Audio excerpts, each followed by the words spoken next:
Hello guys, in this video I will show you how you can get Radicle using the Trust Wallet app. But first of all, I just want to mention, please don't forget to subscribe to my channel, because at 10,000 subscribers, I'm going to show you my whole YouTube revenue statistics and my growth strategy, how you can make money online. So let's jump into it. First, open Trust Wallet, then go to the wallet section, and at the wallet section on the top of the screen, you should see these 4 buttons: the send, receive, buy, and swap. Now, if you want to get Radicle, you can either buy them or receive them. So just tap on the one that you choose, and in the search bar, start typing in Radicle. And when you have found it, you just have to tap on it.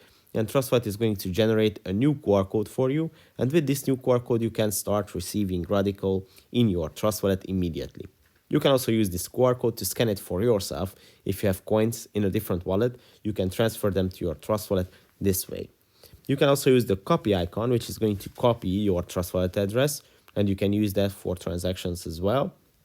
And the second icon is a very interesting feature where you can type in an exact amount of coins, let's say 3,749. And when you tap on confirm, Trust Wallet is going to generate a new QR code for you. And with this new QR code, you can receive this exact amount of coins, 3,749, which is a great way for transactions or payments where you actually need to receive an exact amount of coins. So that's it for this video. I hope it was helpful for you. If it was, please consider subscribing, and see you in the next one. Bye.